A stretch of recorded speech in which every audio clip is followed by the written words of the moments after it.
Good evening and welcome to the Canton Planning Commission for the 4th of January. Welcome to everybody on this new year. Happy New Year to everybody. Happy New Year to you. Same And to as you. always, would like to begin. I don't know if you guys can see my flag here, but I'd like to begin with the Pledge of Allegiance, if I could.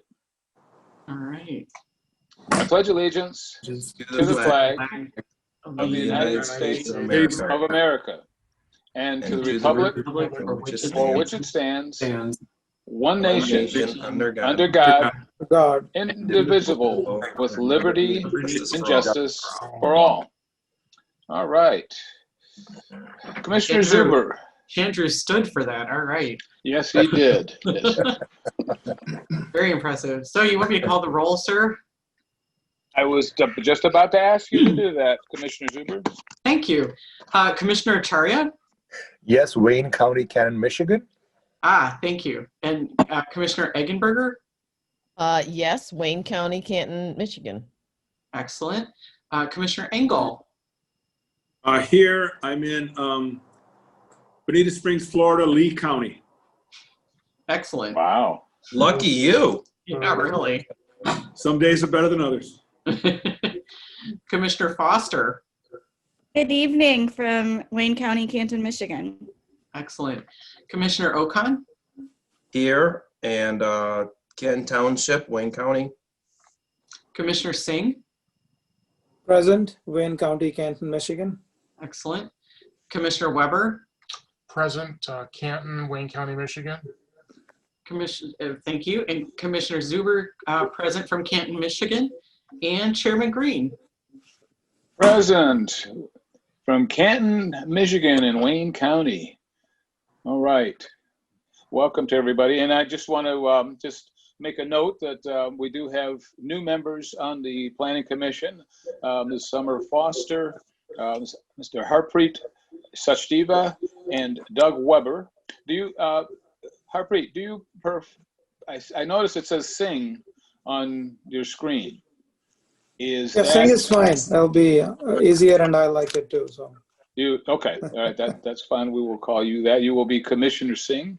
And I'd like to welcome all of you to the Planning Commission and working with our planning staff. Patrick is taking over. He's taken over for Jeff Goulet and is doing a wonderful job of keeping us in line and in tune with all our projects. And going forward, we hope to have a really good year. This has been very, very challenging for us, just like with everybody else. We've had to make adjustments because of the COVID pandemic. We had to forego meetings in person at the boardroom. We've done it at the Village Theater where we could spread out, and now we are Zooming. And I guess we'll be Zooming for a while, and we'll see how that goes. So we've had to change our orders a little bit. We now have to personally vote on everything as opposed to any ayes and noes by voice vote. So that's to be observed. I'm sure Summer, you've probably been doing this for some time with the board, right? These kind of procedures. We've been meeting via Zoom since April, so we've had to do the roll call for every vote. So yeah. So Summer, now that you are our township representative, board representative, what is your thoughts, your processes going forward on the commission? Well, I think being on the Planning Commission is a little bit different than looking at things as a trustee. I think by the time things get to us, it's pretty much already settled and figured out. So I'm excited to be here in this role and to learn more about planning and learn more about the master plan for the community, and just to make sure that we are building a nice, safe, and community that's for everybody. So. Okay, all right. And Harpreet, what is your background, and if you don't mind me asking you that, and what's your expectations and impressions of the commission? Well, first of all, thank you very much. It's great to be here.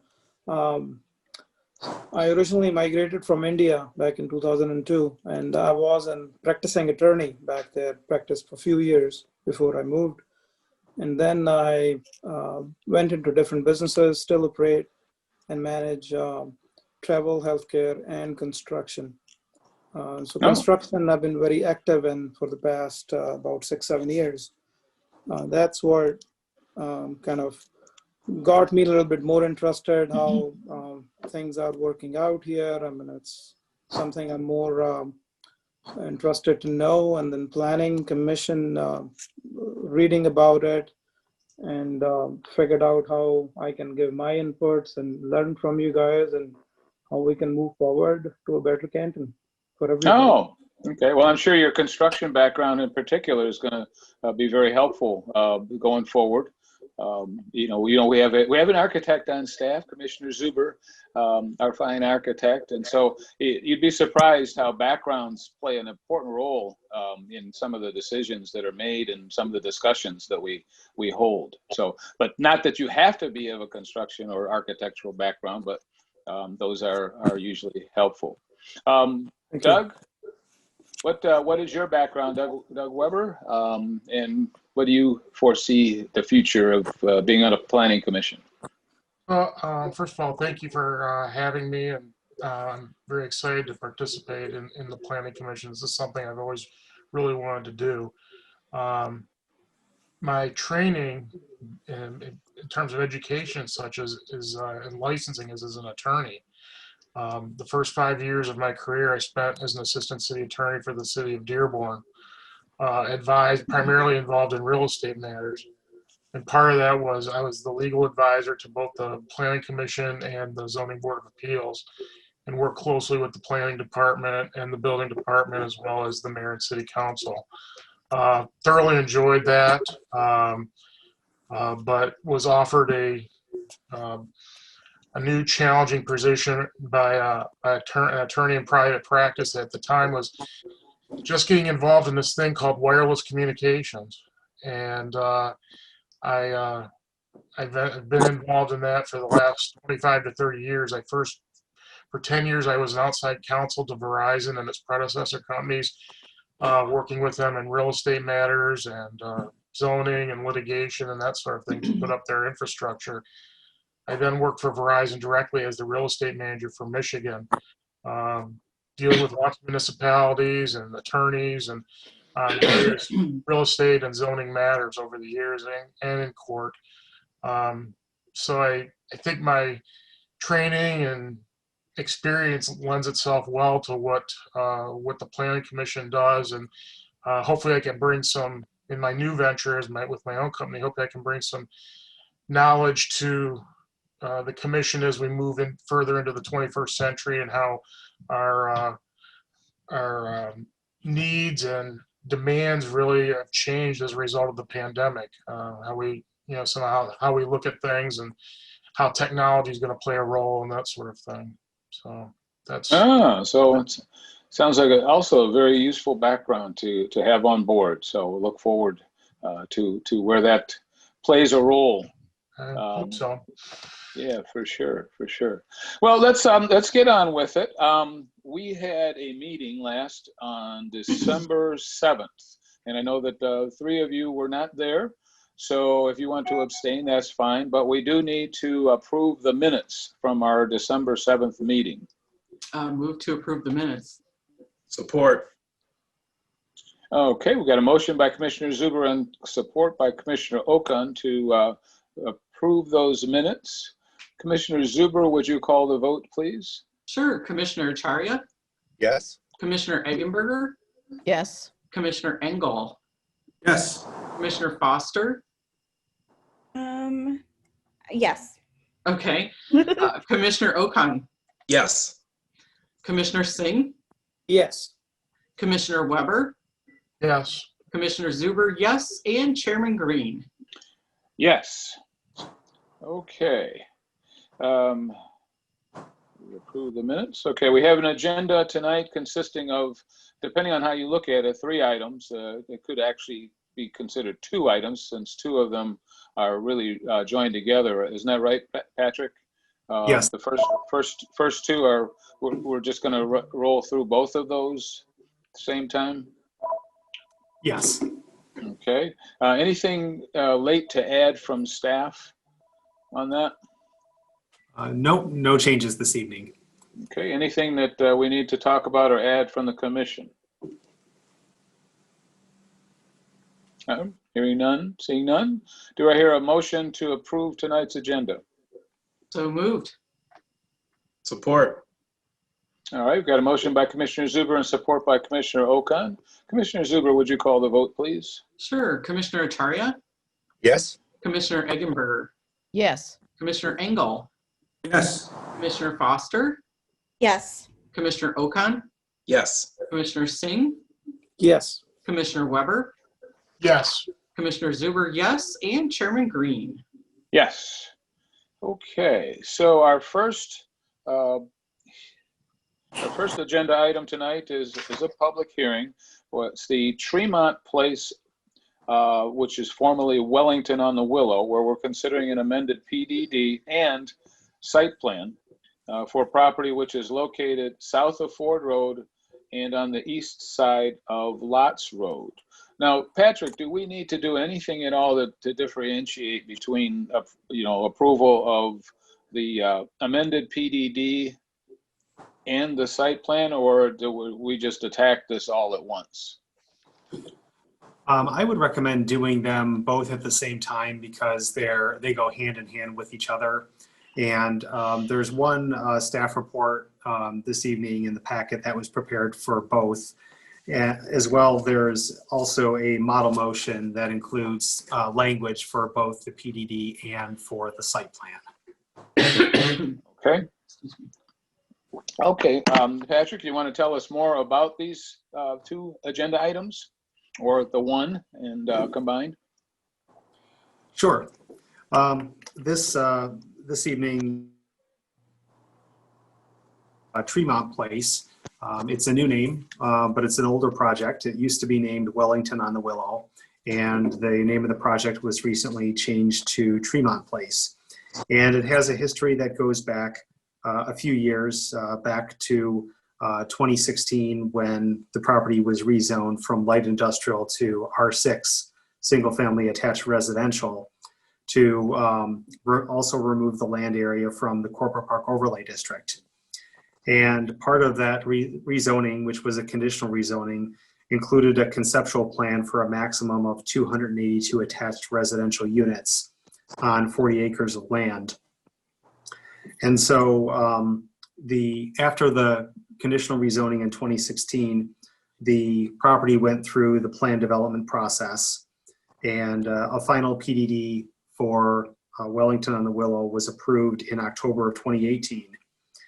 And in 2018, that PD was approved for the number of units in the conditional rezoning. In 2020, just over the summer, for those of you who are on the Planning Commission, you may recall that at the July meeting in 2020, there was an amended PD for Wellington on the Willow. Among the changes was to reduce the number of units from 282 to 268, so a little bit less density. Other changes to it included eliminating the 4-story buildings and making them 3-story, as well as some modified architectural design of the buildings. Also, the amended PDD that was approved last summer converted the project to condominiums instead of rental apartments. So these are planned to be owner occupied. And at the time that the amended plan development was approved over the summer, there was not a change to the approval period for the plan development. Plan developments have an approval period of 6 years. And so the original approval period for the Wellington on the Willow is set to expire in 2024 because it was originally approved in 2018, which leaves us about 3.5 years under the current PDD. And so one of the reasons that we're here tonight for an amended PDD is that the applicant would like to restart the clock for a 6-year approval period. And during the hearing, the applicant can speak to that. I see that he, as well as his team, are in the audience. And some of the concerns are the feasibility to build prior to 2024 and wanting that 6-year approval period, not the least of which is because of COVID. That sets some things back in terms of timing of projects, wanting to do projects in fewer phases, or to spread them out over more phases so that projects don't get ahead of themselves. And then I've heard from some developers, I don't know if this is the case in this particular project, but the cost of building materials in some sectors has gone up. And so one of the proposals from the applicant is to restart the approval period for a new 6-year period to expire in 2026 or 2027 now that we're into 2021. So that's one of the first changes that's proposed, is to extend or to reset the PDD expiration date for 6 years. Another is to increase the number of phases from 3 to 4 so that not as much building happens at one time. Also, there are some changes to the layout of the plan. After the original PDD amendment was approved over the summer, the applicants went through the process of site plan review. And during the course of site plan review, it was discovered that some of the fire code separation distances didn't comply, and so they had to shift some buildings back to meet the fire code. So they were able to do that and shift the buildings slightly to meet the fire code. However, in doing so, it had a little bit of a domino effect with some separation distances. So there's 2 areas where the applicants are requesting modifications through the PDD process. The first is reducing the side separations of buildings 20 and 21 and buildings 6 and 8. The second is to reduce the separation between the parking lot and building 10, building 15, and building 16. So some of those areas within the PDD get a little bit tighter, but it's areas to each other, and it's not any encroaching setback on an adjacent property. As we started by saying is, with this, it's not only the amended PDD that's being proposed, but also the site plan of the project. At the time that the amended PDD was with the Planning Commission over the summer, many of the details on that amended PDD were also site plan related details. So some of the items do carry forward. To summarize some of the elements of the project, the traffic will enter and exit the site through a boulevard access onto Lots Road. There will be a secondary access from Lots that's proposed on the south side of the site for emergency vehicles. For the architecture of the buildings, the proposed percentage of brick is less than the 50% required, which is a modification granted by the amended PDD. The brick will range from 15 to 30%. The schedule of modifications, I won't go through those, but they're in the plan development agreement as well as summarized in our review letter. For the natural areas, there are many areas where wetlands and trees are still being preserved, so there haven't been any changes since the amended PDD for that. There's a tree survey included, and the landscape plans propose replacing 8 trees that will be removed. And finally, the landscape plan is designed in accordance with the landscaping and tree replacement standards of the zoning ordinance. There's the required landscape standards for the frontage, the entrance median, the boundaries, and around the the multifamily residential units. Those standards are met, as well as the landscaping around mechanical equipment and around the detention pond. Sometimes after site plan review, we have to go through with the applicant for any modifications to the landscaping or to correct any discrepancies. So those are the only items that we have under that. So with that, our recommendation is for approval of amendment number 2 to the Tremont Place PDD, subject to the township attorney's approval of the PD agreement, master deed, and bylaws. We also recommend approval of the site plans, subject to any necessary revisions to the landscape plans in accordance with the zoning ordinance. And finally, if these are recommended for approval, the next steps would be for the amended PDD as well as the site plan to go before the Township Board of Trustees for a final vote. So that concludes our review of the site plan and amended PDD, and I'll be happy to take any questions. Thank you, Patrick. This is a public hearing, so do I hear a motion to open the public hearing? So moved. Ooh. Wow. Support. All right, I'm going to give that one to you, Don. Okay. We have a motion by Commissioner Zuber and support by Commissioner Engel. How about that? Commissioner Zuber, will you call the vote, please? Sure. Commissioner Acharya, Yes.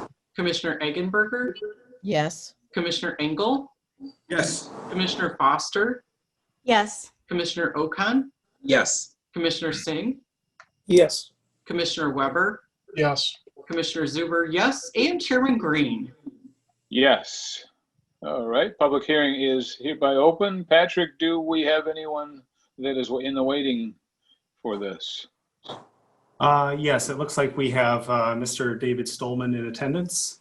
So I will allow Mr. Stolman to talk. And if there is also anyone else in the audience, you can raise your hand in Zoom or hit *9 if you are on joining by phone. So Mr. Stolman, you are up. Is it working? It is. Oh, okay. Good evening. Hi, everyone. Hello. Hello. For those who I saw you in the summer, welcome back. And I understand we got some new planning commissioners, so welcome. I'll keep this very brief because the changes that we've made were very minor.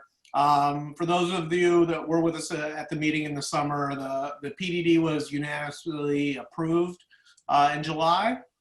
And then obviously, as Patrick has outlined, we ran into a couple of problems as we worked through the site plan details with the fire marshal. We've resolved all those, but because they were deviations from the PDD, we were required to amend the PDD in order to accomplish this. The second item is that we did change the phasing a little bit as we've been working through obviously a strange year with COVID.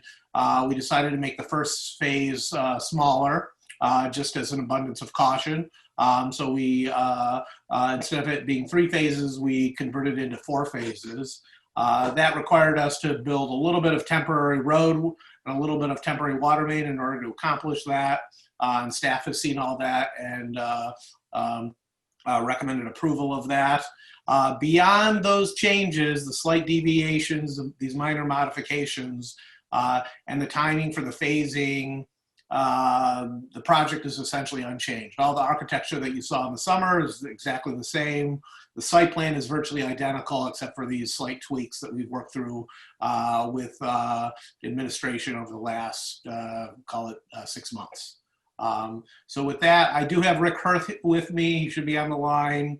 Our civil engineer with Warner Cantrell and Padmas. And my architect is here, Wayne Chubb from Hobbs and Black.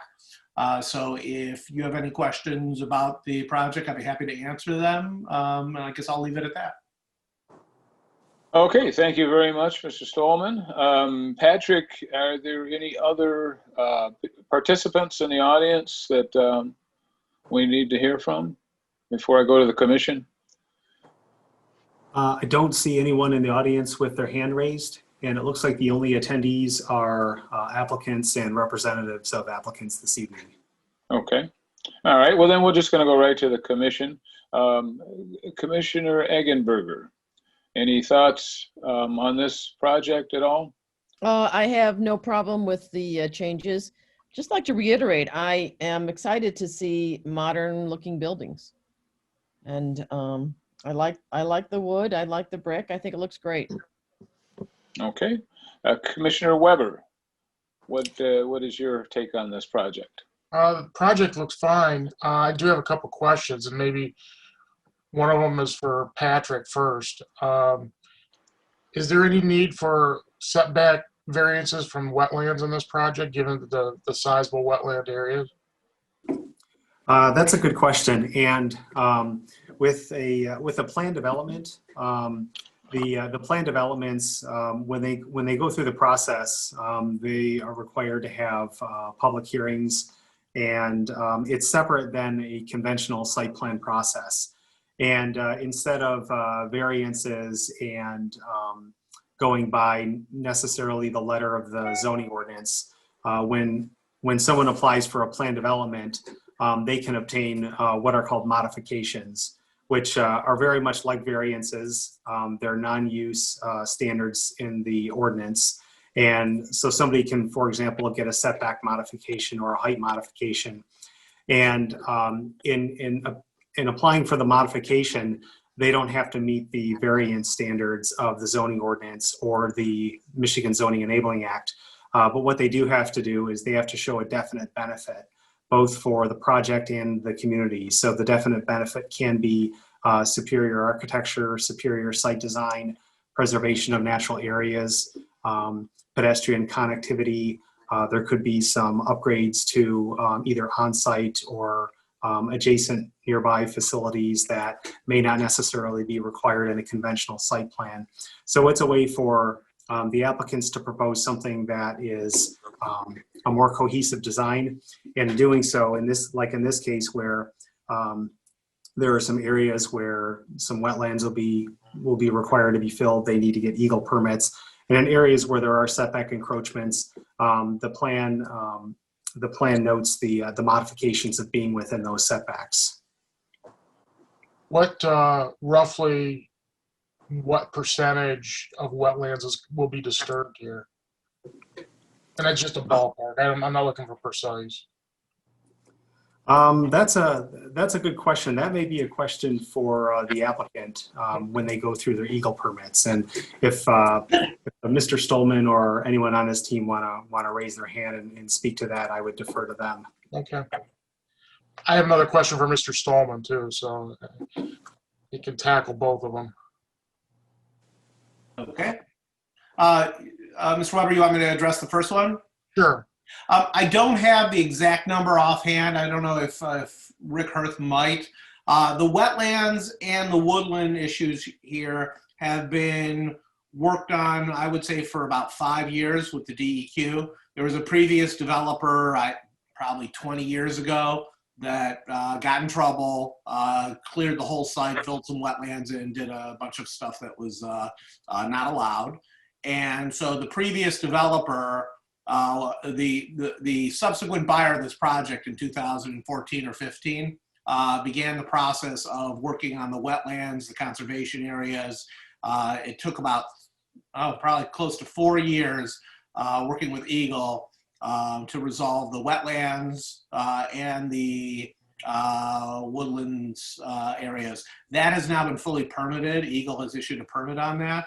And Patrick, I think you have that. If you don't, we certainly can get it over to you.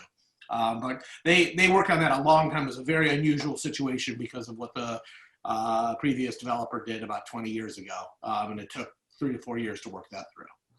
Okay, thank you. Mm-hmm. So just so I'm clear, you have your permit from Eagle already? Correct. Okay, because my next question was going to be where you were at in that process. So the previous developer, our seller who we're buying from, was responsible for completing the wetlands permitting because he had started it with King and McGregor with Jeff King many years ago. So he finally got that resolved. I believe it was, we got it resolved sometime in early 2020s. Good. My recollection. Just for my advocation, I like retaining as much open space as possible. Sometimes I think our areas are getting a little overbuilt. So, but I appreciate the attempts to retain as much of that open space as possible. Sure. Thank you. Mm-hmm. Okay. Commissioner Engel? I'm all set. Thank you. Commissioner Singh? No questions, thank you. Commissioner Okan? I'm good. Thank you so much. Commissioner Foster? I'll just comment that I do remember when this came before the Township Board, and I agree with Commissioner Eggenberger. I love the modernness and the way that the property looks, so I can't wait to see it. Commissioner Acharya? Yes, I have a couple of questions, and one to Patrick is regarding the expiration period. And we are the applicant is asking for about 2.5 years of more time in terms of so is there any precedence when we look at such a situation? Of course, in COVID times, we maybe we can create an exception, but isn't 2.5 years too much? to look at. And when the 6-year period, there's some thought and some purpose of the 6-year period so that there's some pressure on the developer to make sure that the construction happens soon. So what are your thoughts about it? Yeah, the 6-year period, that's sometimes for a conventional site plan, the approval period is something closer to 2 years, which will give the applicant time to finish the permits and start construction. And then once construction starts and it's proceeding to completion, that approval remains open. With a plan development, it's a little bit different where the period is 6 years. And part of the reason is sometimes a plan development doesn't always include site plan review. So if a plan development is approved, that just green lights the site plan process where the applicant can submit a site plan, but they still have to go through all their permitting with the state, the county, the township, and in some cases the federal government if there are floodplains. And so that 6-year window allows for that entitlement process as well as the phasing process. In some cases, some of these plan developments are pretty big and they're done in multiple phases. So that 6-year window is to allow all that phasing to happen within that 6 years. So in this case, what the applicant is asking for is to restart the clock and set the 6-year period at amendment number 2. And then within that 6 year, he would have to do the site plan approval, all the associated permits, and the phases. The zoning ordinance does allow for an extension of the plan development by the Planning Commission and the Township Board. It's a little less formal than amending the plan development agreement, but it can be extended for a showing of good cause. In this case, I think the applicant is looking ahead and trying to anticipate what could happen over the next few years and just start at the beginning as if this were a new PD with the 6-year period. I think that if the applicant would have asked for the 6 years a few months ago going through the process, I think there would have been a very good likelihood of getting that just based on the project. There were a lot of positive comments about the project, as well as the fact that the project was going to be proceeding and getting off the ground. There were a lot of favorable comments with the preservation of the open space and the architecture. So in some cases, if we like it for 4 years, we should probably also like it for 6 years.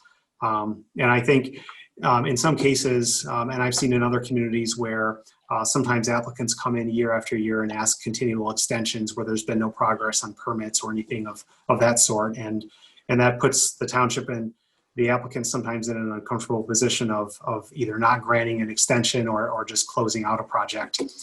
In this case, the applicant's starting much farther ahead with a plan and is including an additional phase just to give a little bit of a buffer there in terms of the feasibility of the project and making sure that with smaller phases, the likelihood of it getting built increases. So I think the 6 years, I think, gives enough time for that process to be completed in a satisfactory manner. And if 6 years from now we're looking at it and nothing is happening, then we'd readdress it at that time. Yeah, thank you very much, Patrick. One more question that I have was regarding the reduced separation that you talked about in a couple of units and making it a little tighter. What's going to be the impact on how does it impact the overall development when it becomes tighter? The impact on the overall development is fairly minimal. The reduction in the side separation for buildings 20 and 21, that separation goes from 24 feet 9 inches down to 20 feet. So those get 4 3/4 feet closer. And then buildings 6 and 8 go from 25 feet 2 inches to 21 feet 6 inches.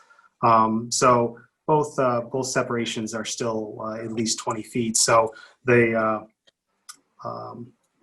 proximity in terms of them getting closer, it's fairly subtle. And there's also some reductions in the separation between parking lots and some of the buildings where it's at least 10 feet for building 10 and some of the other buildings it's closer to 20 feet. And I think it's just a matter of shifting buildings around. There's a number of buildings in the PD agreement that show that their site separations are almost that close, and it's a pretty tight configuration on the interior, so it's pretty consistent with many of the other buildings. The only item that really came up with these is that when they had to move the buildings based on the fire code, because that original separation was not in the PD agreement, they had to come do the amendment. But the amendment itself for those closer buildings is similar to some of the other modifications that were previously granted. Excellent. Thank you very much. Thank you. Okay. I noticed that Mr. Stallman has his hand still up on the screen there. Does he have more to add? Yes, Mr. Green. I would like to add one thing, which is as far as the 6-year period, so you understand our thinking. Assuming we get approved and we're ready to build, we will start to try and get the land development improvements in the ground this year. If we get delayed, then it would be in 22. But we're not doing this as a rental project, and I'd like you to keep that in mind. We're doing it as a for sale project. If it was a rental project and we said, we're building 262 apartments, well, we could develop it and just start building apartments and filling them up as we go. As this is a for sale project, we'll build models and then start selling units and then start selling the next buildings. The construction process is elongated because of that.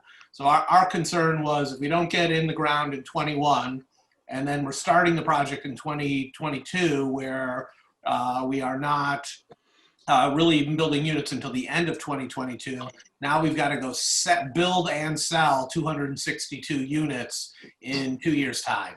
And it's just very tight. So we were, since we had to amend the PDD to begin with because of the minor deviations, we figured, you know what, let's get this, approach the Planning Commission about the 6-year window to get this thing on a track and on a timeline that makes sense, given that it's a for sale project. Okay, sounds good. Commissioner Zuber, did you have any thoughts or any comments? I think that a lot of the concerns have been covered by other commissioners, but I agree with what Commissioner Eggenberger and Foster said earlier about the aesthetic. I really appreciate that this is something different for Canton, and it's more modern and appealing to a different demographic than a lot of our existing structures. So. I would agree with that, and I, for one, I'm hoping this gets going, because if I'm correct, this is the second iteration of a fairly large project in this area, and the economy tanked back in I think it was 2009 or something like that, and it looked like nothing was ever going to happen. So I'm really glad to see that we're moving forward in this area. I think it's going to be a boon to Canton in that area on Lots, now that Lots is paved. I think that's an underutilized area in a lot of different ways. So I think this will be like a catalyst to get that going. So I, for one, would like to see this move forward. With that, unless there's some other comments. Yes, Commissioner Zuber. I believe we need to close the public hearing. Yes, we do. So I've moved to close the public hearing before we make a motion. Do I hear support? All right, we've got a motion to close the public hearing by Commissioner Zuber and support by Commissioner Eggenberger. Commissioner Zuber, would you call the vote on that, please? Sure. Commissioner Acharya. Yes. Commissioner Eggenberger. Yes. Commissioner Engel. Yes. Commissioner Foster. Yes. Commissioner Okan. Yes. Commissioner Singh. Yes. Commissioner Weber. Yes. Commissioner Zuber, yes. And Chairman Green. That's a yes for me, yes. All right. Okay, all right. I would also like to make a motion to recommend approval of Amendment 2 to the Tremont Place PDD, formerly named Wellington on the Willow, on tax parcels as noted in the packet, as proposed, subject to the Township Attorney's approval of the PD agreement, master deed, and bylaws. Further, I move to recommend approval of the site plan for Tremont Place, which includes 268 units, townhomes, and stacked flats on 41 acres as proposed, subject to approval of amendment number 2 to the PDD by the Township Board and any necessary revisions to the landscape plans in accordance with the zoning ordinance. Or Who supported that? I didn't see that. Oh, Commissioner Weber. Okay. We have a motion on the floor by Commissioner Zuber and support by Commissioner Weber. Any further discussions? Commissioner Zuber, will you call the vote, please? Certainly, Commissioner Acharya, Yes. Commissioner Eggenberger, Yes. Commissioner Engel, Yes. Commissioner Foster, Yes. Commissioner Okan, Yes. Commissioner Singh, Yes. Commissioner Weber, sorry, yes. Commissioner Zuber, yes, and Chairman Green. Yes. Okay, so let's go forth with that. And you said that Patrick, no, they have to do the same thing with the trustees, correct? Same That's thing correct. what we just did. Okay. That's correct. All right. Let's move on to item number 3, Canton Fire Station number 2, where we're considering a site plan modification, which I guess it's mostly landscaping approval for property located north of Warren Road between Lilly and Haggerty. Patrick, could you give us a little more detail? Sure. Back in the spring of 2019, the Township Board of Trustees approved the site plan for Canton Fire Station number 2, which was the reconstruction of the fire station on the north side of Warren Road between Haggerty and Lilly Road. And prior to approval of the site plan, the board had approved the special land use. Also, the Zoning Board of Appeals had approved variances for wetland setback encroachments, as well as the front yard setback of the hose tower. At this time, the fire station is nearly complete. It's well on its way if you've driven by recently. And the fire department proposes to modify the landscape plan of the approved site plan in accordance with Article 5 of the zoning ordinance. Some landscape plan modifications can be reviewed administratively by staff, but anything that requires any discretionary decisions is reviewed by the Planning Commission. The revised plans for the fire station are designed to meet the intent of the landscape requirements of Article 5. And this is classified as a non-residential use in a residential district. So there is a particular section in the landscape standards that addresses these types of uses. This would also go for religious institutions that are in residential districts where the landscape standards are a little bit higher than just the residential district, but in some cases not quite as high as a commercial district or an industrial district. And the goal of the landscape revisions is to try to reduce some of the long-term maintenance costs and to think ahead several years on not just the general fund budget, but even the fire fund budget of having to spend money for the maintenance and upkeep of a facility that is far away from the main grounds of the township administration building. So it's with that in mind that these landscape revisions are proposed. The revised landscape plans meet the requirements of the zoning ordinance for general site landscaping, parking lot landscaping, tree replacement, right-of-way landscaping, and frontage landscaping for non-residential uses in residential districts.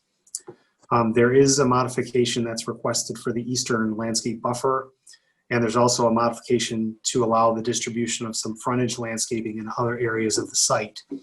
When requests like this are made for landscaping, these are modifications that are under the purview of the Planning Commission, so the applicant is not required to obtain a variance for any kind of landscape modification. The major changes to the landscape plans consist of the following. First, the proposal is to remove 37 dwarf juniper shrubs along the east side of the site. That's located in a landscape strip between the lower and upper tiered retaining walls. And in a moment here, I can share the screen and show you where those walls are. In fact, why don't I try to do that right now?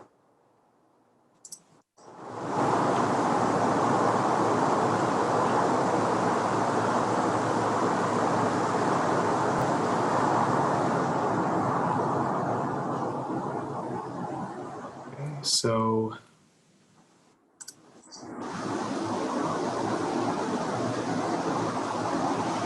Rick, can you mute yourself?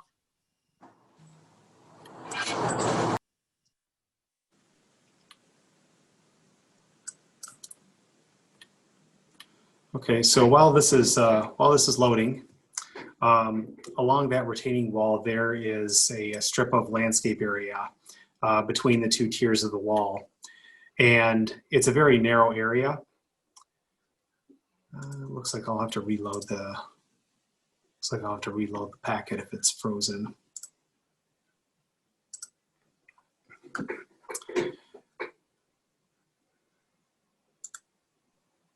Patrick, this is in the packet you sent us, right? That's correct, yes. Okay, so while I'm waiting on that, instead of the junipers, the applicant proposes to put in a washed cobblestone. And one of the reasons is that the area that's where the wall is, it's a very narrow area. And with juniper shrubs there, the long-term maintenance becomes a question of how we can get equipment in there. So as you can see on the screen here, where the hand is on the right, that's the eastern lot line. And then as you go west onto the fire station site, there's quite a change in the topography. And those walls, I think, are roughly 3 feet each. So we're looking at roughly 6 feet of wall, and that's even before we get to the evergreen tree buffer. The evergreen tree buffer is proposed to remain. But in the middle here, this relatively flat pitched area in the middle of the two walls, there used to be junipers there, and now those junipers are proposed to be removed. And one of the reasons for doing that is to allow better maintenance, to get equipment in there to try to trim the shrubs and maintain them could be difficult. And if they go unkept, they could grow and just be unsightly. So with the washed rock and the walls remaining, there'll still be the wall there for a barrier as well as the evergreen there at the top. The second change is the removal of most of the foundation landscaping. In the zoning ordinance, the ordinance does not require foundation landscaping for non-residential uses in a residential district. So the removal of the foundation landscaping, it doesn't put the site into any kind of non-compliance. The next is relocating some of the frontage landscaping to other areas of the site. So the frontage landscaping is shown on the plan. The trees and shrubs are there. Some of them are just moved to the sides in the rear of the site. So there may not be quite as many trees in front of the site, but the ones that are required, they are on the site. There's the removal and substitution of some shrubs and perennials, which is relatively minor. And then finally, there's the addition of some irrigated sod in the right-of-way instead of hydroseed. So this is an improvement over the previously approved plans. So in this area along the right-of-way of Warren Road, instead of that being hydroseeded, that's going to be sodded. So that's going to look much nicer.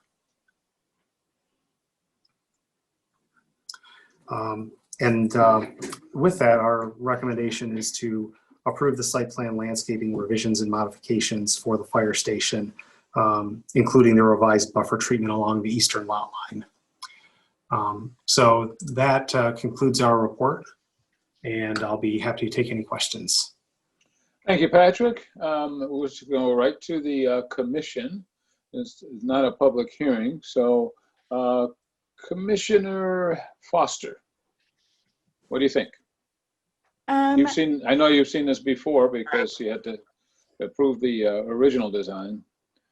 Yeah, I guess I just have a procedural question, Patrick. After, if the Planning Commission does approve this evening, does it go back before the Township Board for approval, or can they move forward with the changes? The fire station and the applicants can move forward with the changes. The landscape revisions, that's something that that the Planning Commission can do. Okay, thank you. I have no further questions. Okay, Commissioner Okan. Oh, I'm good. It's starting to look nice over there. Can't wait for it to be done. Commissioner Singh. No questions, sir. Commissioner Acharya. I'm good. No question. Thank you.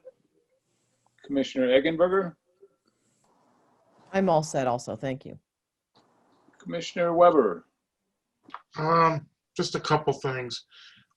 Patrick, I know this is a very nitpicky thing, but, and maybe I'm reading this wrong. The site plan, where the detail of the retaining wall, it says western boundary tiered retaining wall. Isn't it supposed to be the eastern boundary? Is that in the plan itself, or? Yeah, the landscaping planting plan, the one that you just shared with us. Okay. Cut out of the retaining wall, up it says western boundary. Shouldn't that say eastern boundary?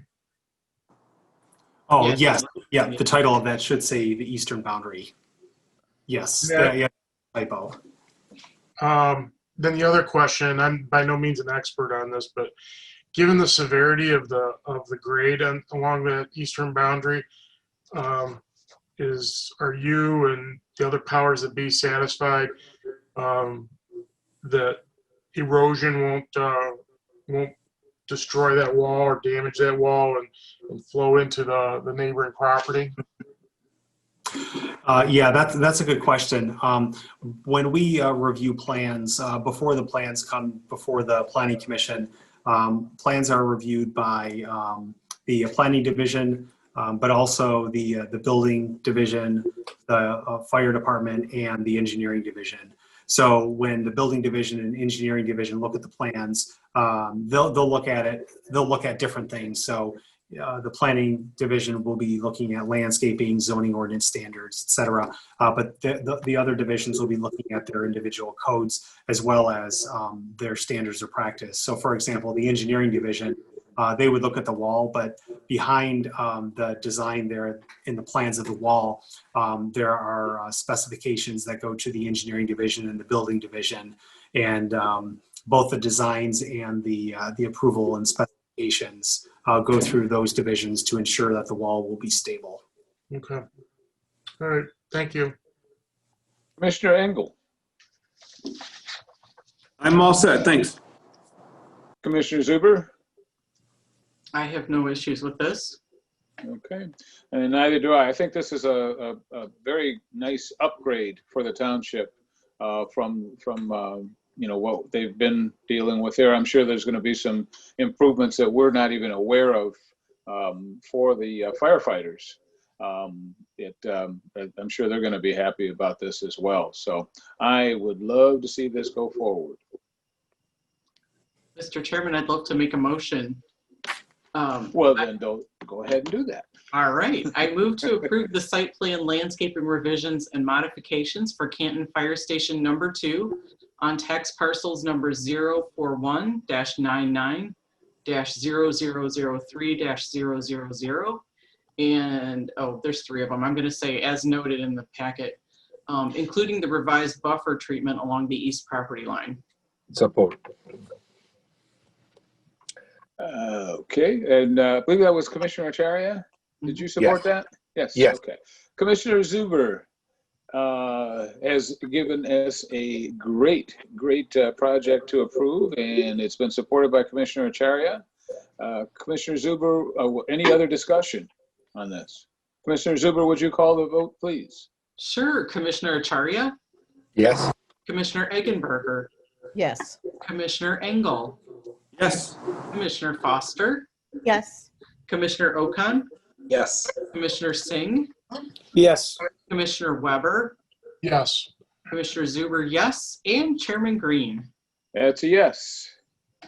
All right. And our final project of the night is the Meijer Edition. We are considering a site plan addition approval for property. We all know where Meijer is, but this property located south of Ford Road between Canton Center and Sheldon. Patrick, could you give us more detail? Sure. The proposal for Meijer, and you may have noticed that there's some construction equipment out there if you've been out there. Part of it is the construction of culverts, which was approved last year. Also, Meijer is proposing some interior and exterior renovations. some of which are under the purview of the Planning Commission.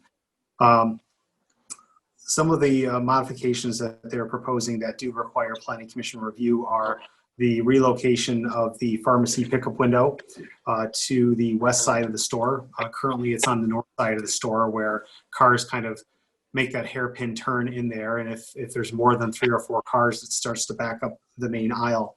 What the applicants propose to do is to move that lane onto the west side of the building, and then as you're approaching from the west, there's a dedicated turn lane there. So if there's more than a few cars for the pharmacy pickup window, it won't back up the other lane.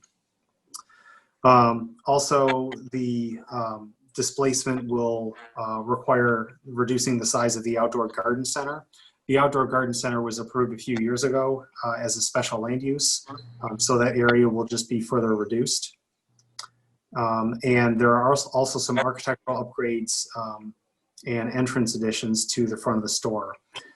Some of the entrance additions are to put in larger enclosed areas to include shopping carts, so the indoor area would be increased. There's some improvements to the driveway, parking lot, and also the landscape islands in front of the store.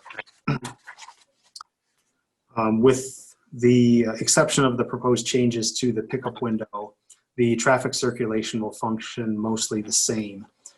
Some of the pedestrian crossings are proposed to have a detectable groove asphalt, and we recommend that stamped concrete be used for those pedestrian crossings that are shown on the plans. For the architecture of the building, the major architectural changes include construction of 2 new glass tower entry vestibules at the front of the building, adding new brick and metal panel canopy to the front facade, and constructing 345 square feet of pharmacy pickup addition on the west side of the building.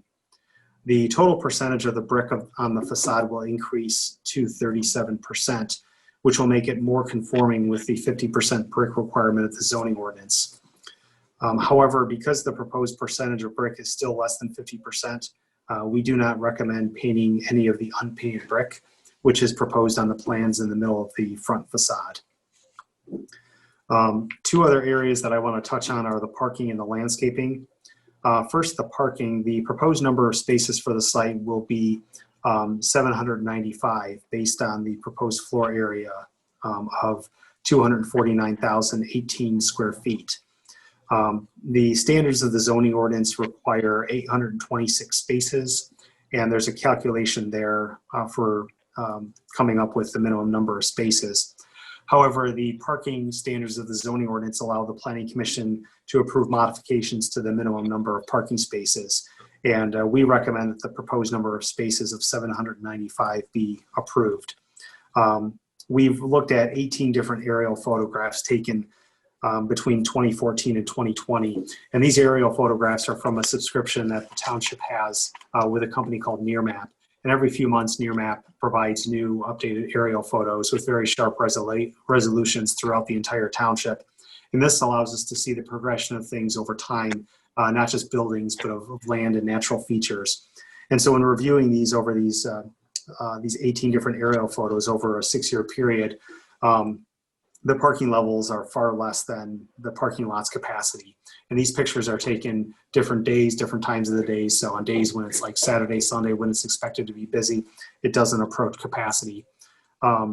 Also, we looked at the parking generation manual by the Institute of Traffic Engineers, and the average peak parking demand for a freestanding discount store of this size is expected to be anywhere between 549 spaces to 703 spaces based on the average peak. So based on looking at a published manual by the Institute of Transportation Engineers, as well as observation of 18 different aerial photos, we believe that 795 spaces are sufficient for Meijer and recommend approval of that number for the site.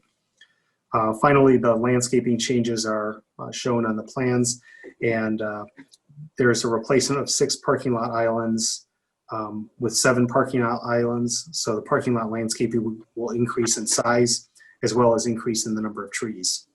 Also, there are 2 planting areas in front of the building on the northwest side that will increase to 4 planting areas. and that will increase in square footage as well as the number of trees and shrubs. So the landscaping enhancements will be there in terms of more landscape area, more trees, more shrubs. So with that, our recommendation is to approve the modifications to the plan, subject to revising the plans to show the stamped concrete for the pedestrian crossings and to modify the building elevation designs to remove the proposed painting of existing unpainted brick. That concludes our review, and I'll be happy to take any questions. Okay, thank you, Planner Sloan. I'm going to go to Commissioner Zuber. What do you think? I think I'm excited about this. I have a couple questions about the pharmacy pickup window. I understand that people are going to still pull up in the front of the store on the north side and then turn right into that little driveway there. I guess, what sheet am I on? I don't know what number I'm on. But anyway, they'll pull in, and now I lost my spot. It looks like there still isn't a whole lot of space for stacking back, for stacking cars. So they will still end up being out on the main driveway through, if I'm reading this plan correctly. However, there's a dedicated right turn lane. So Patrick, do we know like how many cars are they figuring could fit there? Like we often will see, cars on drive-through plans. So. Right. I don't know how many cars they're expecting, and that's something that I would defer to the applicants on. And there are they have two representatives of the applicant are in attendance this evening, Steve Akram and Stephen Douglas, and questions like that I would defer to them. In terms of that stacking lane, it doesn't show the number of cars. There's probably room when it gets all the way to the front of the pharmacy, probably for at least 5 and 6 with that dedicated lane after it goes to the parking lot there. And because it's more of a pickup window than a drive-through, the cars are not necessarily shown there. But the applicants, I can unmute them, and they can probably answer questions related to stacking. I think that's a really good question Commissioner Zuber has come up with, and I would love to hear any comments on that stacking provision. I have a follow-up question to that too, but I'd go ahead and answer that one, gentlemen. Okay, Mr. Akram and Mr. Douglas are both unmuted. Welcome. Good evening. This is Steve Douglas. I'm the architectural project manager. Steve Akram is our civil engineer. But to answer the question specifically, Meijer's prototype requirement would have a minimum of 5 cars to be stacked behind the car that is engaged at the window itself. There's a dedicated, in essence, deacceleration lane that maintains cars to be able to be in the regular flow of traffic, but off to the side where they will stack up as they face towards the east. Then they will turn to the to the south to have the face-to-face window. So yeah, a minimum of 5 cars total stacking plus 1 at the window is the capability before there would be any cars that would be extending out into the cross traffic. In this case, the cross traffic would be the parking that is on the west side of the building, which is primarily employee parking. Yes, patrons can park out there, but typically they're parking in front of the building on the north. So you have a dedicated lane, in other words, leading to the drive-through area. Yeah, the current drive-through it's a reverse of the flow of traffic. People have to make a unique hard turn or cross over traffic patterns to get to the face-to-face window, and then they have to exit back out and do another crossover. So this new arrangement, putting on the side of the building, keeps a face-to-face customer interaction, but then keeps the flow of cars in the stack on the right side of the regular traffic lane along the front of the building. Does that make sense? Yep. Commissioner Zuber, did that answer your question? Yeah, and then my follow-up question is that I noticed that the lane widens after you get past the drive-through window. Is that just so if somebody wants to pull over and check and to make sure they got everything, the traffic can still get through there? It's more so just for the turning patterns of different vehicles on, you can have the ability of a large dually pickup as well as a Prius, but sometimes as people are leaving, they're not necessarily as cognizant of, as they approach the building, you're getting close, but now when you're pulling away from the building, they might not be as, judicious with their turning. So we have usually a very wide radius to help out with those, potentially distracted individuals. Got it. Okay. I think that almost that little park area will be really nice as opposed to what's there now in front of the garden center, by the way. So thank you. Okay, Commissioner Eggenberger. And unmute myself. I want to make sure I'm looking at the place right. So this pull through is on the front of the building. And then they would pull out basically right where kind of the part of the Culver's area is going to be. So what do I see on the, I guess it would be the west side of the building where I feel like I see some sort of overhang there? Well, there's a small canopy sheltering overhang that extends off the facade of the building just to keep rainwater off the transaction drawer area. Now, that portion of the building, the expansion that's in the kind of the crosshatch is going underneath an existing canopied structure that ties into the garden center that still remains in that sense. So you're seeing the colonnade along the front of the building that will remain as such, if that's what you're referring to. Well, I'm not sure I'm looking at the same one you're looking at. I'm looking at one that it's a bigger kind of picture of, let's see if I can even see what page number I'm on.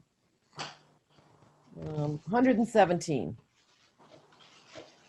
Does that help?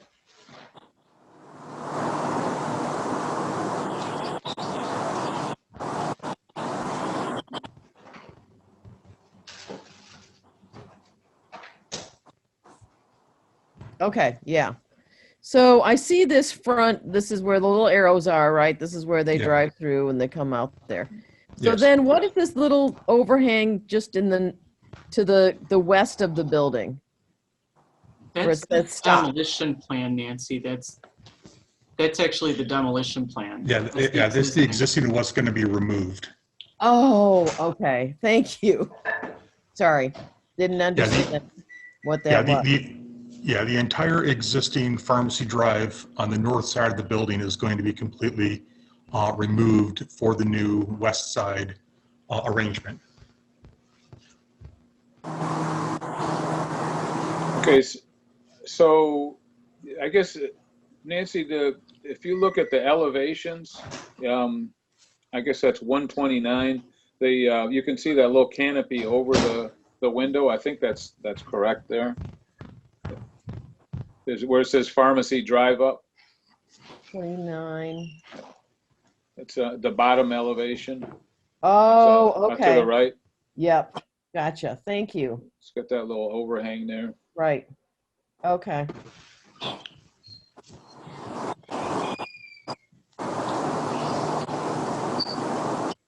Greg, can you mute yourself again, please? Right. You're making a lot of static tonight. More static than he usually gives us? A little bit. It's surprising. I think my only that. concern is just to make sure that it does not get busy right there with Culver's also coming out near there. Nancy, if you look at page 127, yep, then that's the plan. If you look at that little plan and zoom in on the corner of the building there, this is the new drawing, and you're coming in from the front of the building, so you're coming up towards the corner of the building, and you turn right before you get to the corner of the building. Oh, thank you. And then you come out. Yeah, you come out the other way by the garden center there. So I think that alleviates your concerns, but Yes, because I was looking at it the other way, that they were coming. Okay, perfect. Yes, because that was, thank you. Yeah, I think that dedicated lane is going to make all the difference, Right. you know, in a situation like that. Yeah, okay. Thank you. Yeah. I had a lot of challenges trying to figure out quite what I was looking at. Thank you. All right. Let's see. Commissioner Engel, did you have anything to add or comment on? No, I'm all set. Thank you. All right. Let's see. How about Commissioner Weber? I just need to clarify something in my mind. And this is probably ignorance on my part. I'm trying to understand exactly where the drive-up window is. I mean, I see the driveway and all that, but which one is the actual pickup window? If you can zoom in to the image that you have there, where that basically just to the left of that first tree, there is a small hidden line that extends out from the face of the building. Okay, your cursor, just move the cursor up a little bit. Further up. That little rectangular thing right Yeah, there? yeah, the little rectangular box that overhangs into the drive is the flat plate canopy extension over the physical transaction window. So I guess that's what I thought, and I guess my question was sort of related to what Commissioner Eggenberger was asking as far as the stacking goes. But I think with that dedicated right turn lane going in, I think that's fine. I think what Chairman Green just said, I agree with him on that. I think that'll satisfy the stacking requirements. I think I'm not as familiar with Meijer's pharmacy drive-up window as I am Walgreens, and I know how theirs gets when it's really crowded and it backs up into the parking lot and that sort of thing. But I think with that dedicated lane, I think that'll work fine. Okay, let's see. How about Commissioner Acharya? A question for Patrick again was when we talked about the aerial photographs and the vacancy in the parking lots, have you also considered, you know, the increased traffic that might increase parking requirement of the Culver's restaurant that's going to come in and factored that into this whole plan? Into the Meijer parking itself, we don't. But when Culver's was approved last year, Culver's was required to have their own parking lot. So there is a sufficient number of spaces, and I'll try to bring up here that'll delineate a little bit better. But there's a dedicated number of spaces within the Culver site that are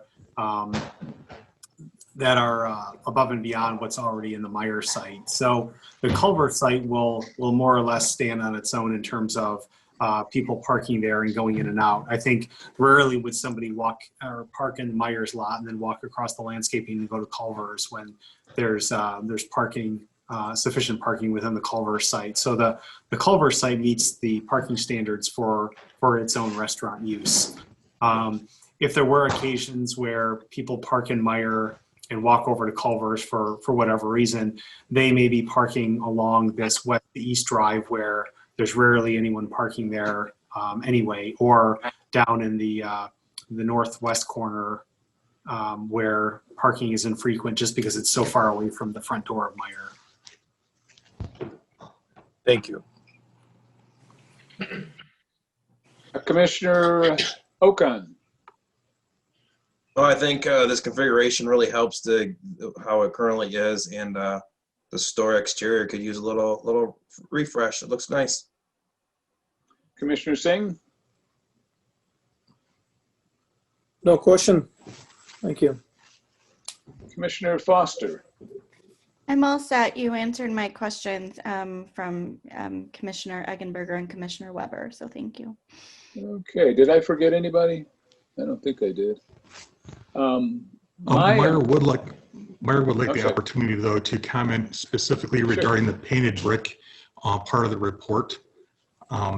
in this particular case, the original building was built in '74, but a remodel done in 2006 introduced a new brick color that is in the center sign element. I don't know if Mr. Sloan can bring up the exterior rendering image on that. But that center sign element, which has basically 5 columns and a brick base setup that then has a center IFAS sign box in that sense, that color of brick is what is problematic in the overall design of the building. The current building has about 29% brick along the front. Of that, 4% is this reddish, pinkish hue color that was added in 2006 that does not work well aesthetically with the new tan and warm gray tone scheme of the larger facade. And with what Meijer is proposing, all the new brick being added for the new entry vestibules and cart storages is meant to match up with a larger percentage of the historical brick color from the 1970s, but that it still leaves that little center area that has again a reddish hue. That's the reason why we were looking at painting that 600 so square foot of brick to have it better match up with the color scheme of the larger facade as a whole. In that sense, but that's the reason why Meijer was proposing that, was just because that brick was uniquely different from 2006, but is not one that we would like to maintain in that color scheme. So that's the reason why we were looking at the painting of it, and would still like to propose the ability to maintain the color scheme as the overall as presented.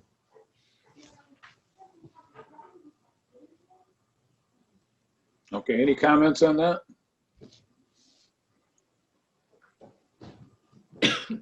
I have that photograph that you just are looking at right now, that Patrick has up there. It concerns me, and here's why. As to the facade, the current facade of Meijer has it's probably about a maybe 3.5 foot, 4 foot wall along the front in 2 sections. And that when they last did a renovation of the front of the store, that was done because of all the carts that is necessary for Meijer to have, particularly in the slow times, where they stack the carts outside, Yes. And that wall hid the look of those carts. Was there what was the thinking on getting rid of that wall? It looks like you're getting rid of that shield. Well, with the new vestibule towers, we are having large interior enclosed cart storage rooms that the carts are going to be stored at. They will not be stored on the outside of the building in the manner that you currently see right now. That the floor plan, I know, Mr. Sloan, if you have the A100 floor plan sheet that you could bring up for a reference.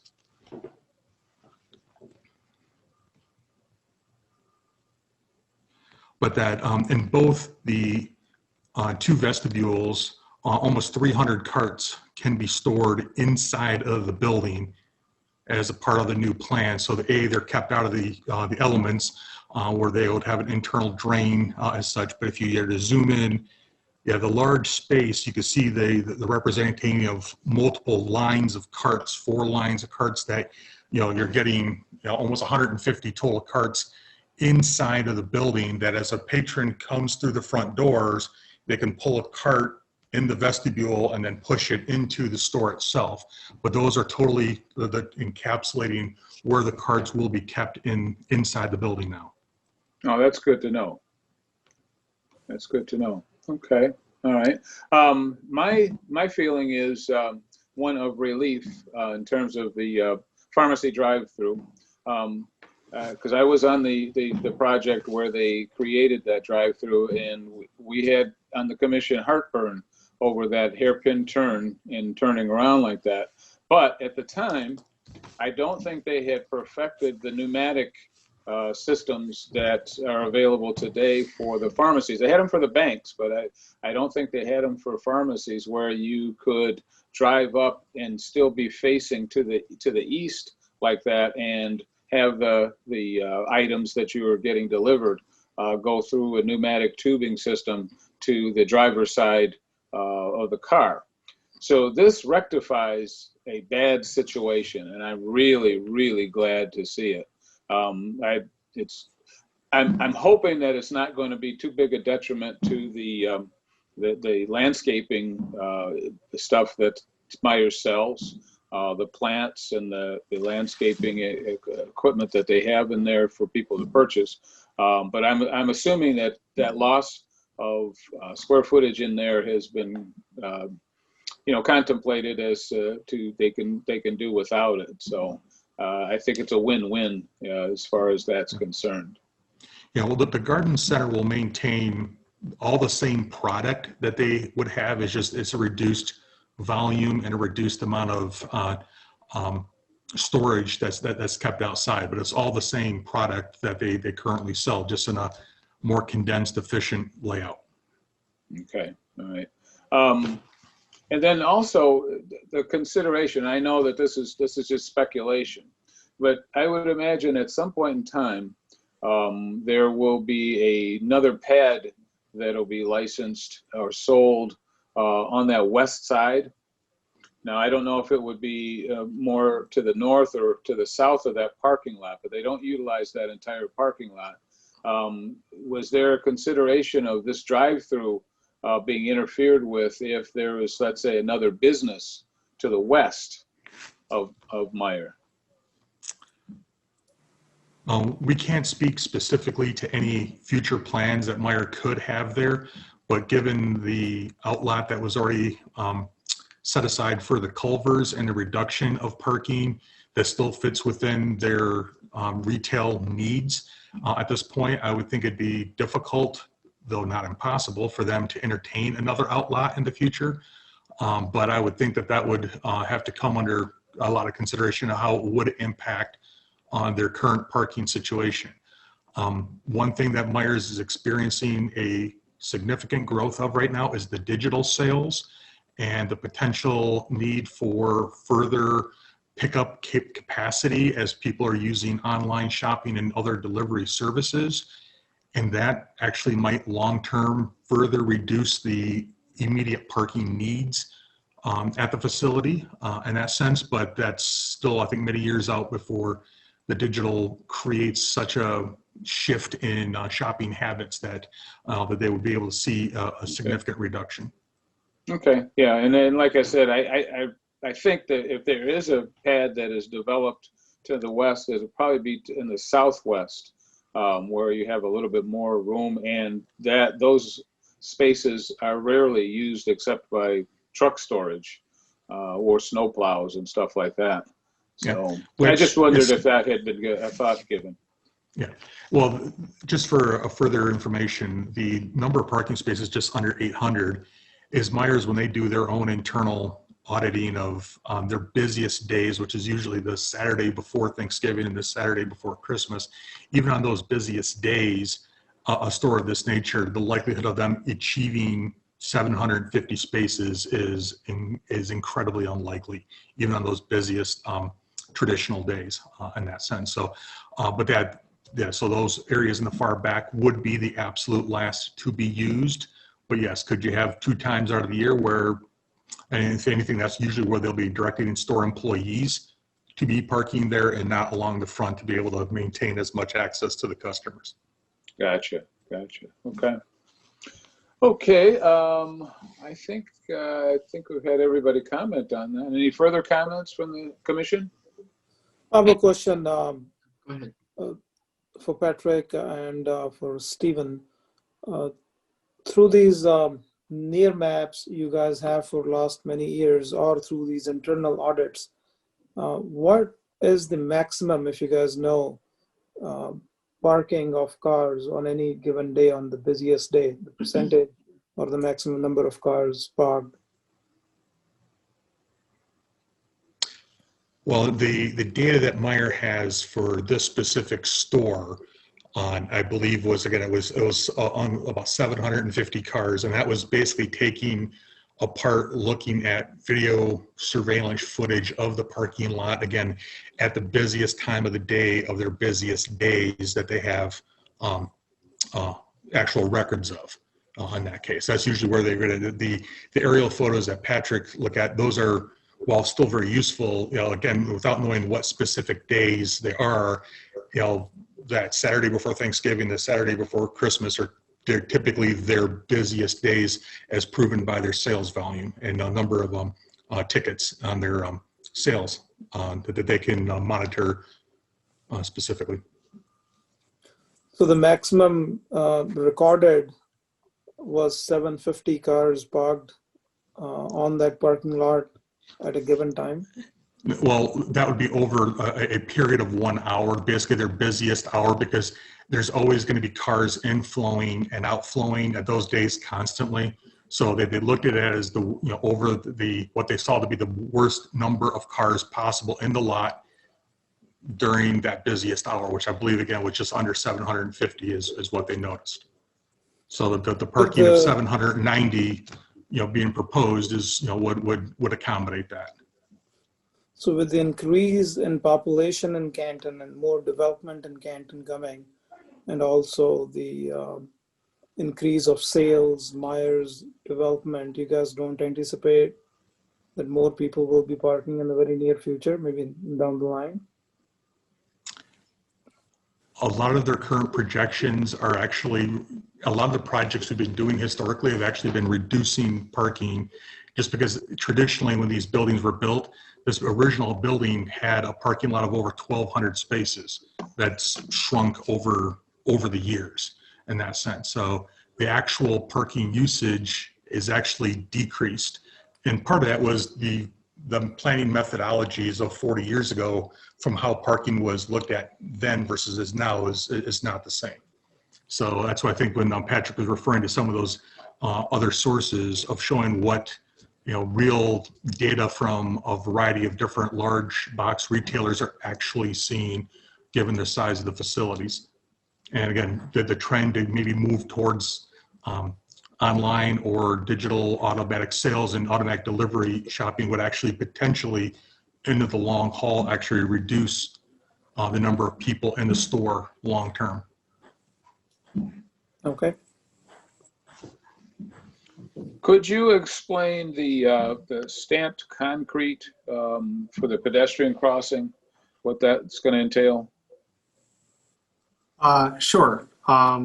I will. I have an aerial photo here of the site, and this particular picture was on Saturday, April 8th of 2017. So it was a few years ago, but it was one that we're able to get on a Saturday, and so it shows. Typically, Saturday is one of the busier days, and there are quite a few cars there near the entrance to the site, and then as you go farther north in the back, there's a big sea of unused asphalt.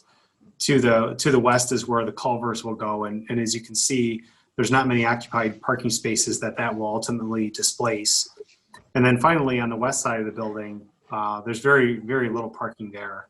It looks like most of the cars parked on the west side of the building were probably some overflow parking for Antonio's, because if we look, zoom in, it looks like Antonio's lot is full. So the lot of Meijer serves a pretty good purpose for overflow parking. But in terms of shopping parking, it doesn't appear to be much use on that western area. Regarding the stamped concrete, if we look at the aerial photo here, these pink areas, I don't know if they're stamped, but they are concrete area walkways, and it's one way to visually delineate a walkway. Sometimes if it's grooved or it can't always be seen, or if it's painted, the paint can wear off, or if it snows or ices, the paint can't be seen. But the stamped concrete does show through, even if it snows. Once it's plowed, there's a pretty good contrast. And as you can see here at the Meijer, there's a couple of concrete areas that go across the main drive to parking from the entrances, as well as west of the site crossing the pickup window drive on both sides. Okay, I just wondered about our model motion. It says to show the stamped concrete. So we're already doing that. They're showing a groove type of asphalt, and we recommend requiring that stamped concrete put in those walkways. Ah, okay, I see. All right, good catch. Chairman Green, what was your thinking on the paint, the painting the brick? I wasn't thinking. I was just looking at the model motion, and I'm thinking, okay, was there something special going on? I did not realize that that they were planning on I guess removing that or changing it somehow, because I've always been able to identify myself the entrance ways there, and there's just never really been a problem. So I didn't know what was going on. I think I'm asking a different question than you're answering, but I'm not 100% sure. I was asking about painting the brick on the building. Did you have a strong feeling one way or the other? No, I didn't. No,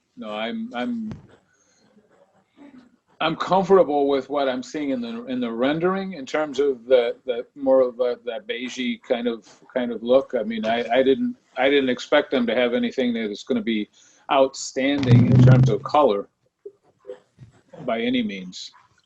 I think the green, don't they have like a green look on the one side? I mean, that's pretty much as outstanding as I would expect Meijer to get, other than their sign itself.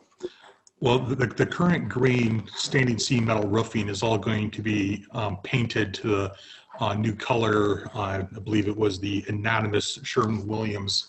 Just the name of the color is anonymous, kind of a weird name to have. Yeah. Color, but it is what it is in that sense. But that the blue is the new Meijer corporate look. I mean, previously the building had a red base to it, and then that was changed over many years ago due to their corporate changes over the years that had a green level, and now blue is their primary corporate color for the building that still has then the red letters with the blue dots on them.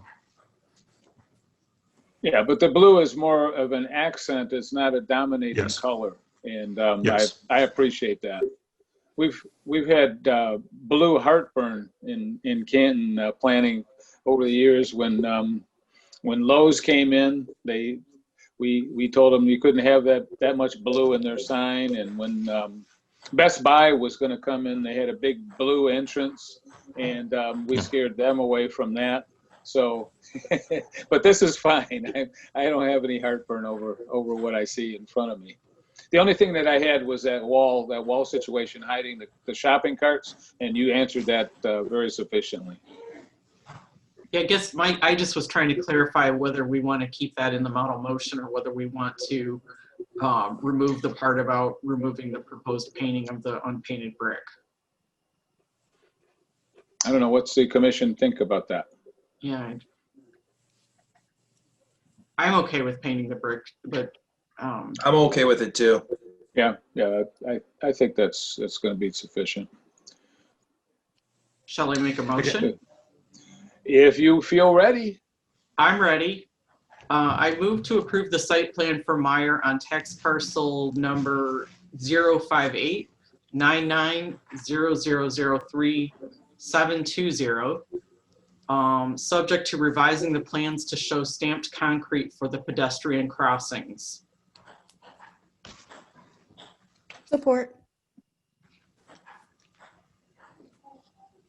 Who supported? I'm sorry. I did. I wasn't. Oh, okay. We've got a motion on the floor by Commissioner Zuber and support by Commissioner Foster. Any further discussion? Commissioner Zuber, would you call the vote, please? Certainly. Commissioner Acharya? Yes. Commissioner Eggenberger? Yes. Commissioner Engel? Yes. Commissioner Foster? Yes. Commissioner Okan? Yes. Commissioner Singh? Yes. Commissioner Weber? Yes. Commissioner Zuber, yes, and Chairman Green. It's a yes. Okay, so that's going to go on to the trustees, I take it? Right, Patrick? This is actually a planning commission. It's a modification to a previously approved plan. And there's nothing in terms of being a major renovation or any kind of special land use or variance involved. So the modification would be subject to Planning Commission review.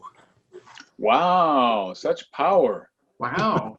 Had we known that, we might have made some different decisions, guys, huh? Oh, shoot. Man, do I feel powerful now. Oof. Okay, very good. We have some business to send to staff. We've got a couple of projects, a Wayne Lawn and Garden Center and Pure Development. Do I hear a motion to send those to staff? So moved. And Support. Got a motion by Commissioner Zuber and support by Commissioner Foster. Could you call the vote on that, Commissioner Zuber? Sure. Commissioner Acharya, Yes. Commissioner Eggenberger, Yes. Commissioner Engel, Yes. Commissioner Foster, Yes. Commissioner Okan, Yes. Commissioner Singh, Yes. Commissioner Weber, Yes. Commissioner Zuber, yes, and Chairman Green. That's a yes. Okay, and we also have a public hearing to set for February 1st, the Canton Crossings and Pure Development. Do I hear a motion to set that public hearing? So Or those moved. public hearing, yep. Support. All right, got a motion to set the public hearing for February 1st by Commissioner Zuber and support by Commissioner Singh. Commissioner Zuber, would you call the vote? Yeah. Commissioner Acharya, Yes. Commissioner Eggenberger, Yes. Commissioner Engel, Yes. Commissioner Foster, Yes. Commissioner Okan, Yes. Commissioner Singh, Yes. Commissioner Weber, Yes. and Commissioner Zuber, yes, and Chairman Green. That's a yes. I keep wanting to say all in favor, say aye. Yeah, exactly. I have to break this habit here. Okay. All right. So let's see. Anything from staff to add here?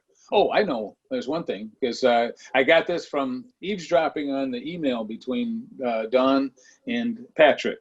So next month we're going to choose officers, right?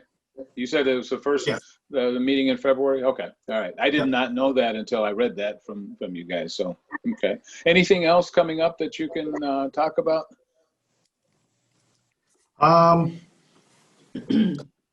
No, nothing. Sometimes sometimes things are on the back burner and all of a sudden they get completed and are on the agenda. So we could see a much fuller February agenda depending on what comes in the door over the next week or two.